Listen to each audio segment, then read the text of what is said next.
has been a very interesting week, hasn't it? So, as you know, Alvalita from Kansas.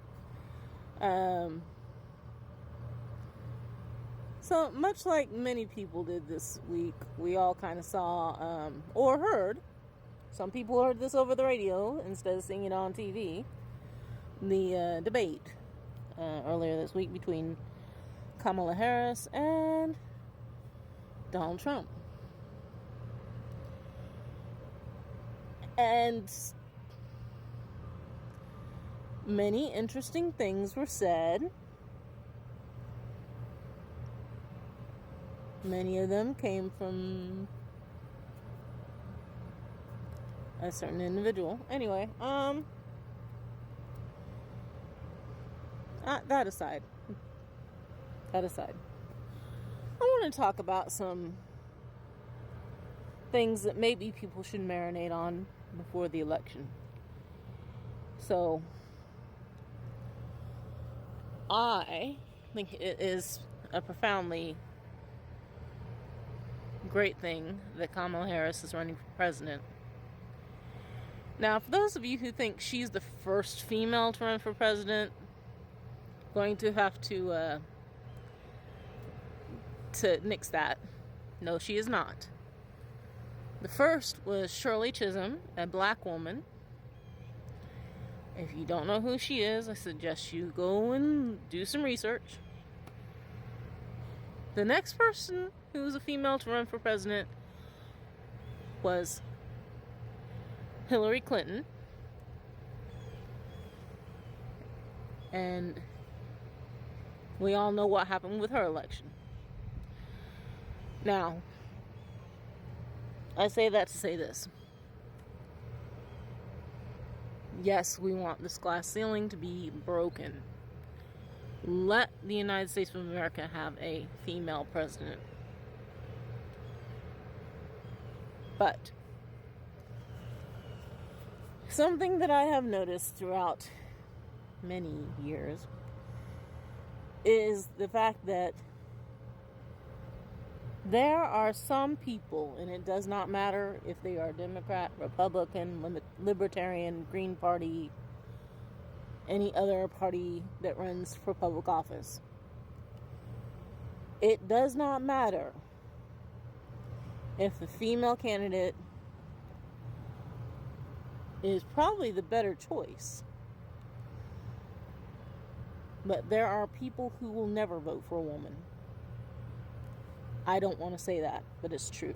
There are some people on either side politically that even though they can see that she's the proper choice, will never. For them, leadership is traditionally held by a man. I'm being honest and I'm being straight. That's true.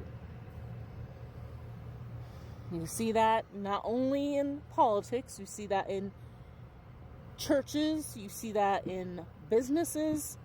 Oftentimes, the only time a woman is elevated to the position of a CEO, not always, now bear that in mind, not always, but a good chunk of the time that they elevated a woman to that role is shortly before the company goes under and they have a person to blame.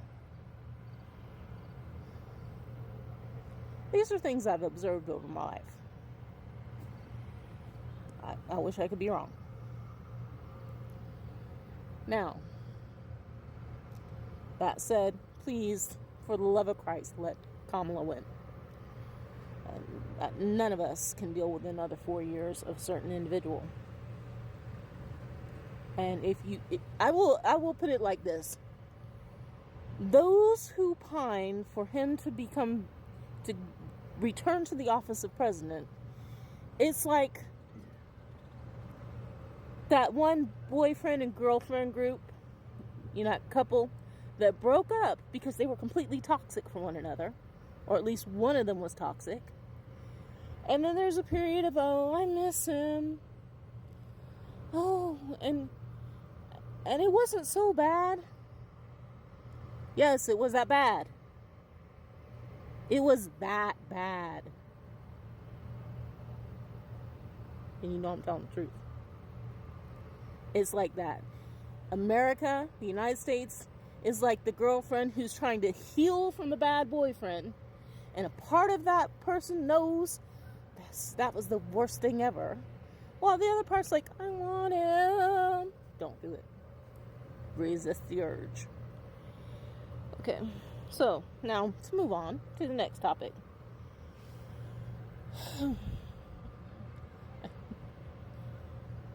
Not a conspiracy theorist. I will state that now. I am not a conspiracy theorist. But as we all know,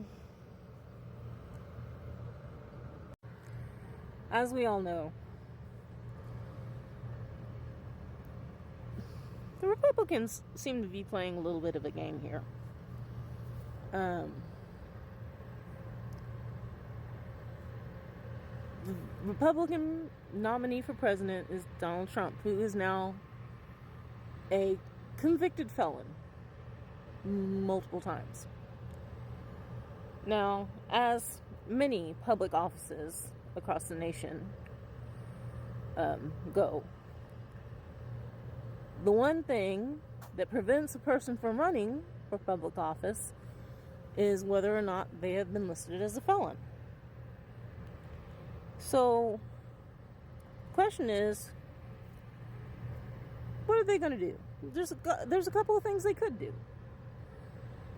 But you kind of listen to what I have to say, and let's marinate on it, okay? So, they allow him, if he wins, to occupy the office of president. Do we believe that the Republican Party will, in order to do this, basically nullify a felony? Like, he's no longer a felon, so then that means that that's a precedence for a president. Then that means that every single other person in the United States who's had a felony, or who is a felon, either incarcerated or otherwise, that should be scrubbed from their record, shouldn't it? Or is this a power play? And by that I mean, are they going to allow him to occupy the office and then say, oh, well, he is a felon, so technically he can't be, so we're going to install someone else. So does that mean J.D. Vance becomes president? Because I don't think they'll let everybody out of jail who's a felon or erase a felony charge from somebody's record. But, like I said, I'm not a conspiracy theorist. And finally, let us not forget when Hillary Clinton ran in 2016, when she had the popular vote. Hands down, she had the popular vote. But it was the Electoral College who voted against the wishes of the people. We need to keep an eye on the Electoral College. I mean it, we need to keep an eye, wise open, on the Electoral College. Who are the Electoral College nominations from each state? What are their leanings? Because it would be catastrophic if another 2016 occurred with Kamala Harris with a popular vote. I'm just saying. Anyway, marinate on it, think about it, agree, disagree, I don't care. Bye.